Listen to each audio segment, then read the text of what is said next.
Hello, Princess on a Pillow here. I am here to do a review slash recap with my opinion on Married at First Sight, Season 17, Episode 16. It's titled Rocky Retreat. Let's get started. We will start with Chloe and Michael. So we see Michael and Chloe waking up. They talked about Chloe's breakdown. Last episode, she had a breakdown. Um, let's face it, Chloe does not like Michael. She doesn't like him. And I want her to be 100% honest. Okay, next, Michael and Chloe, they get to their apartment. And Michael gives Chloe the sink that's further away from the wall so that she'll have more room. That was nice. This is the sink in the bathroom. He gave her the sink closer, farther away from the wall so that they have his and her sink, and he gave her the sink further away from the wall so that she'll have more room. I thought that was nice. She gave him the big walk-in closet. That was also very nice. Michael wants to decorate the living room with his gory paintings. And Chloe is bored out of her mind. With his rambling on how he plans on decorating the living room with his gory paintings. Chloe talks to the camera. She tells the camera that she's an introvert. And after a trip, she likes to go home alone and decompress. If that's the case, and she's an introvert, she shouldn't be on this show. I'm an introvert. I enjoy being by myself rather than being with a bunch of people. On this show, you are constantly around people. You're never alone. So if she's an introvert, she shouldn't be on this show. But she's not interested in Michael. And you know what? I don't think Michael is interested in her either. They both look like they're bored out of their minds with each other. And I'm like that. I get bored with people easily. I do. I get bored with people very easily. Okay, the next morning, Michael waked Chloe up with a cup of coffee. That's a no-no. Don't wake me up and give me coffee. Allow me to wake up, then you can give me coffee. I mean, you've disturbed my sleep. You've ruined my morning and possibly ruined my entire day. Don't wake me up to give me coffee. I'm asleep.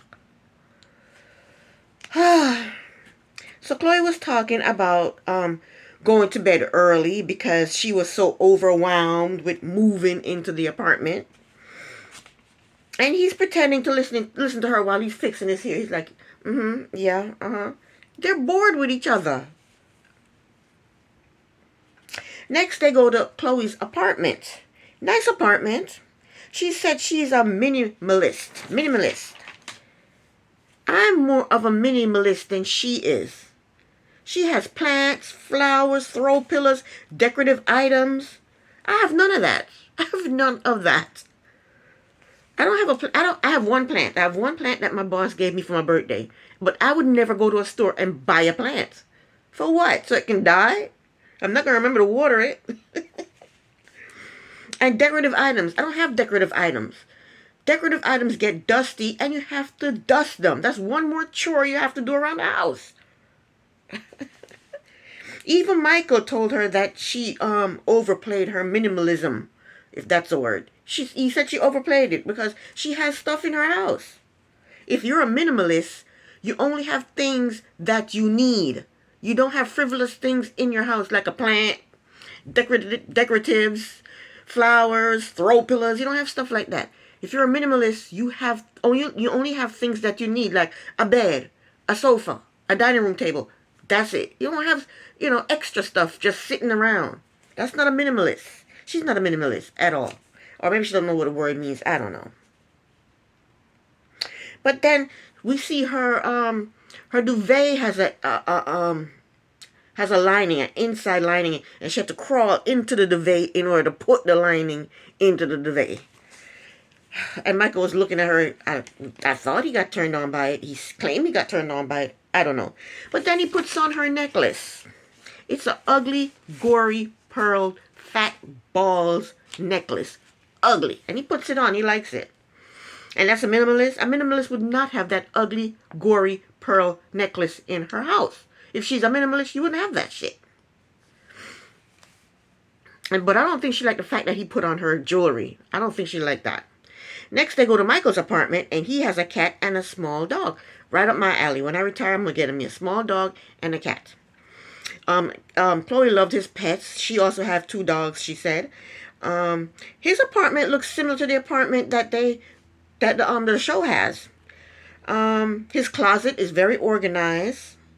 He knows where everything is, and I like that. My closet is organized too. I have my dresses over here. I have my tops and my pants. So if I'm looking for a dress, I go over here look for my dress. Looking for a top, go over here looking for my top. When you get a top, you need pants. Go over here looking for my pants. You know, I'm not doing this and trying to find stuff and can't find stuff. I know exactly where my stuff is, and I like that. I like organization. Then you don't have chaos. He has a couple of items that look like a kilt. And Chloe called them a skirt. She said he has more skirts than she does. I love a man in a kilt. Love a man in a kilt. Then they're back in their apartment, and he's telling her she's wearing these ugly earrings, and he's telling her he wants to wear one of them. Soon he's gonna borrow her earrings. She don't like the fact that he wears women's stuff. She don't like that. Then Pastor Cal comes over. PC comes over. They sit down to talk. And he tells them that they look good together and that they did a better match this time with Michael. Slow your roll, PC. I don't think you did such a great job matching these 2 together at all. When PC asks them how's it going, the first thing she says is something negative. That's how you can tell she doesn't like him. She told PC that Michael is wanting to wear her jewelry. Instead of saying Michael is a nice person, we get along well, he's very nice to me, he wakes me up and brings me coffee in the morning. Instead of saying things to him that she liked, the first thing she said is he wants to wear my jewelry. She told PC that Michael is very different from any man that she has ever dated. She keeps saying negative things about him. She won't say anything nice about him. The first things she say about him is negative. She doesn't like Michael because she thinks he's weird. She said he has a feminine side, and she's gonna have to get used to it. She keeps saying negative. The first 3 things she says about him are negative. She don't like that man. PC said it's sad that someone's sensitivity is viewed as feminine. PC told her that Michael is just unique. So now she's going to change her tone because PC ain't having it. Chloe told him that she would have never in a million years chosen Michael for herself. She's trying to turn it around. But that's still a negative thought. That's still a negative thing to say about him. She said, but he has a heart of gold. You don't know this man's heart. You've known him for 2 days. She said, but he has a heart of gold. And that's what you gave me. She does not like Michael. And the more she knows about him, the more she does not like him. She said she valued that more than when people, is going to be staring at them saying, what's happening over there? When he's wearing all her jewelry, and people are going to be wondering, what's happening over there? She said she's going to remember that he has a heart of gold. She's full of shit. She's throwing dags at him. She's throwing little dags at him. Or digs, or whatever you want to call it. And then she called him feminine again. She said something else and called him feminine again. And you could see the look on his face. He didn't like her calling him feminine. So they both claim that they desire each other. And PC told them that he wants them to desire each other. He wants them to want each other. Michael said he wants more of an emotional connection first before anything pops off with them. But her calling him feminine is not going to help matters at all. Chloe said that they are they're not emotionally there yet. But PC gave them permission to have sex, and he told them they don't have to pump the brakes when it comes to having sex. These two don't want to have no sex with each other.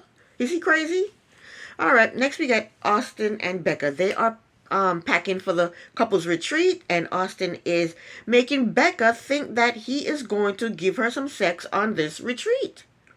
He is telling her to make sure that they get a bedroom far away from the others so they can do whatever they want to do in the bedroom. And Becca is all happy because for some reason she thinks she's going to get sex at this retreat. Why is Austin gaslighting her? Why does he keep doing that? He make her think that they're about to do something, and then he backs off. Why bait her like that? What is his deal? On the drive to the retreat, all Becca can talk about is having sex. We also find out that Michael and Chloe will be coming to the retreat later. So Austin and Becca, they get to the retreat. They get there first. They arrive there first, to the retreat first, and the house is nice. Austin chooses a bedroom that was most secluded, and I don't know why, because there ain't nothing going on in that bedroom. Ain't nothing gonna be happening in that bedroom. Next we see Claire. She's talking to the camera. She says she's going to the retreat. Why is she going to the retreat? She is not a couple. She has no business being at that retreat. Next we see Emily and Brennan. Emily and Brennan, they leave out for the couples retreat.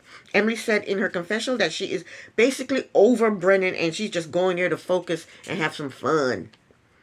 On the drive to the retreat, they both Emily and Brennan decide that they're going to have put no pressure on each other, and they're just going to have an adventure. They're both finally on the same page for once. So when they arrive to the retreat, Brennan asks Emily if she mind having separate bedrooms. And she's a go along just to get along, so she said sure. But later on she complains to Becca about it. If you're not happy with it, say no. We're married, we should be sharing a bedroom. But no, he suggests separate bedrooms. She agrees to it. Then later on she bitches about it. I think Brennan is staying on the show for money because he knows he doesn't like Emily. He knows he's not attracted to Emily. He knows he doesn't want to be with Emily, but he's staying on the show. He's staying on the show for the money. He's staying on the show for the money.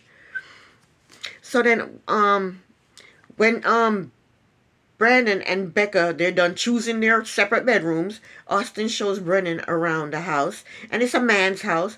I think they mentioned that somebody who's into sports owns the house, so there is an arcade. So the men are happy about that. So Austin shows Brennan around, and then Emily and Becca, they're in the kitchen, and Becca is bitching that they have separate. He's talking about Brennan asked for separate bedrooms. You weren't complaining about it when he said it, so why are you bitching about it to Becca now? Why? And Emily, she's saying the same. Not Emily, Becca saying the same thing she always saying. All she's doing is talking about sex. That's all she can do is talk about some sex. She's so desperate for some sex. Next, Orion shows up, and he shows up with 1 6-pack of beer. He should have brought a case. He looks cheap showing up with 1 6-pack of beers. Who does that? They're going to be there for the entire weekend. That 6-pack of beer will last an hour. He claims he wants to talk to Lauren and smooth things over. What is there to smooth over? He needs to just leave her the hell alone. So they all sit down and they're talking, and he tells the group that he hopes him and Lauren can be civil towards each other. When are they not civil towards each other? They're always civil towards each other. But if I was Lauren, I would ignore Orion and stay as far away from him as possible. He said he wants them to be civil to each other, like they be arguing and fighting and cussing each other out when they see each other. No, so what he's talking about, he want them to be civil to each other. They're usually civil to each other. He's an ass.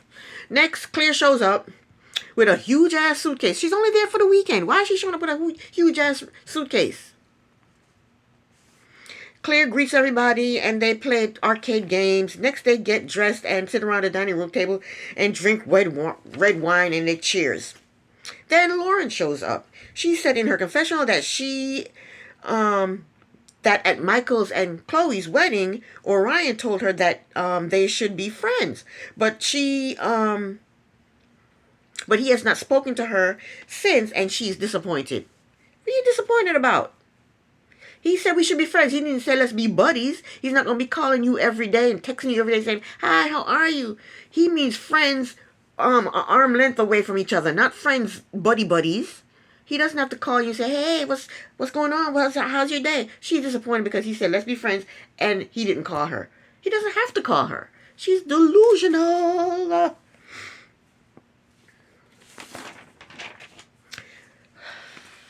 Anyway, she greets everyone. She sat down at the table and drink red wine as well.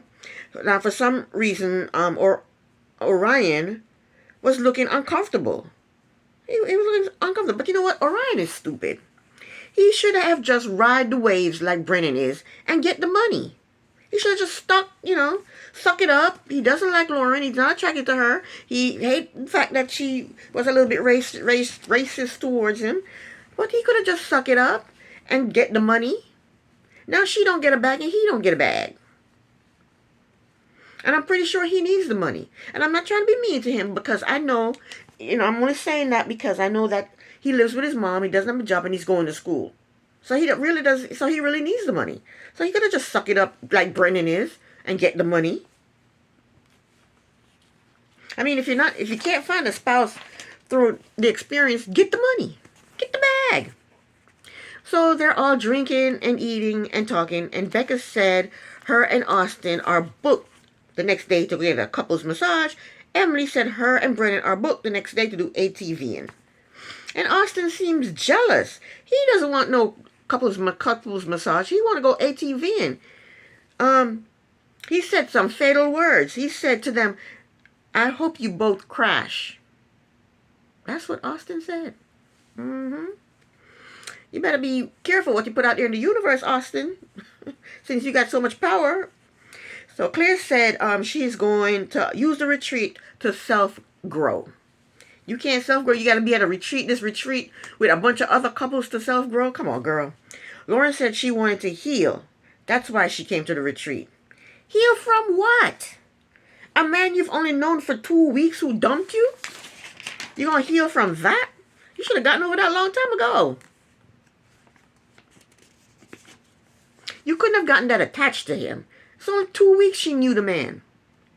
They didn't have sex or they didn't really, interact intimately with each other for her to have to heal from him.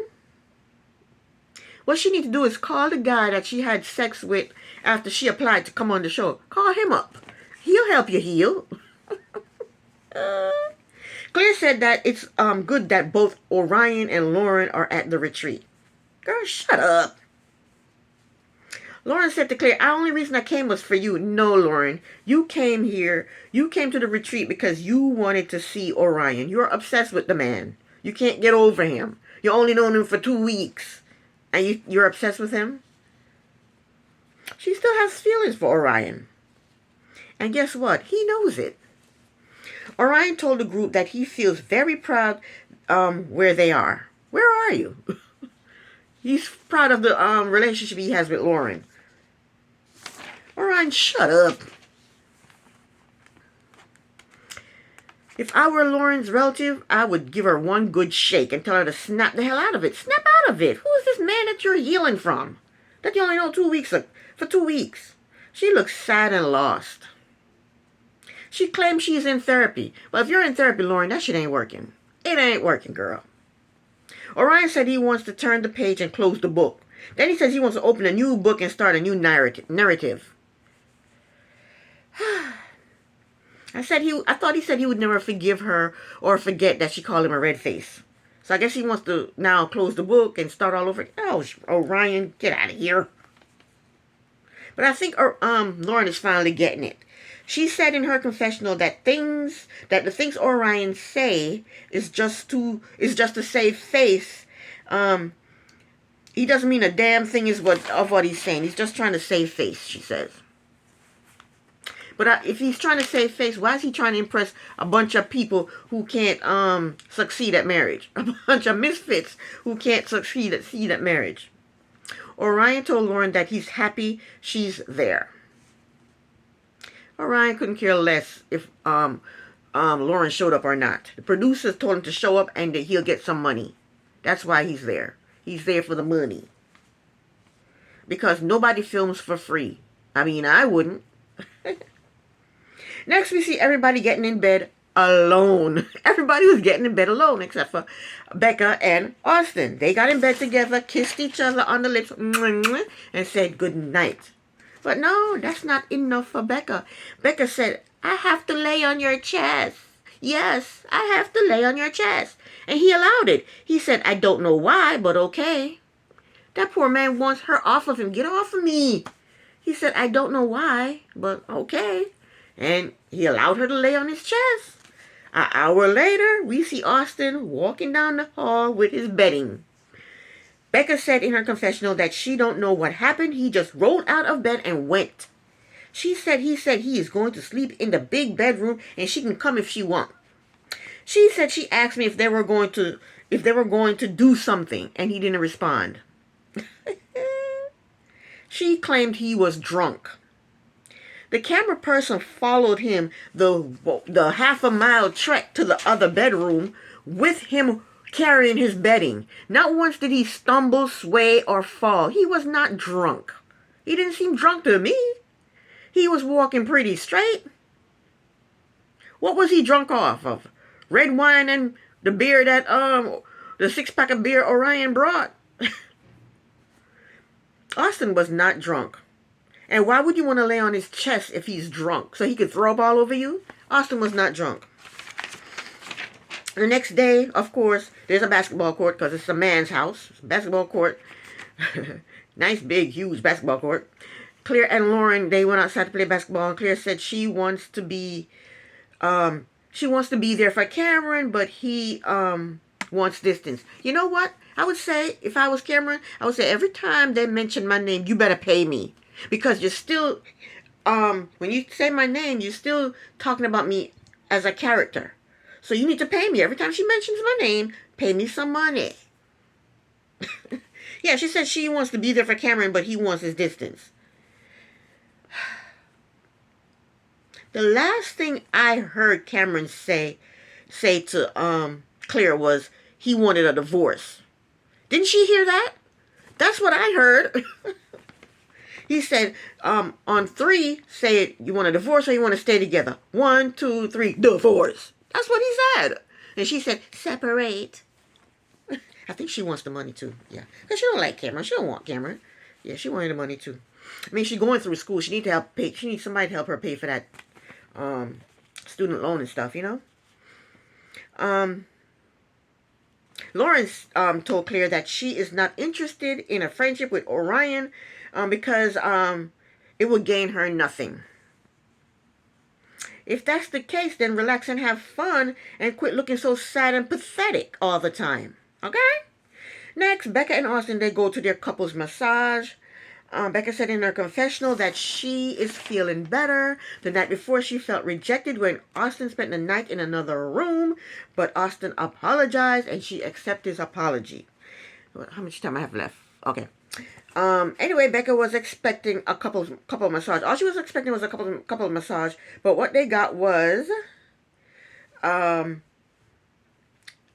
went into a sauna and some guy lightly beat them with some palm leaves.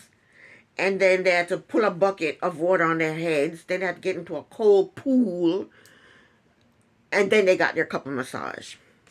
I guess they got the whole shebang. But Becca had on this bikini, this yellow bikini. And yellow is my favorite color.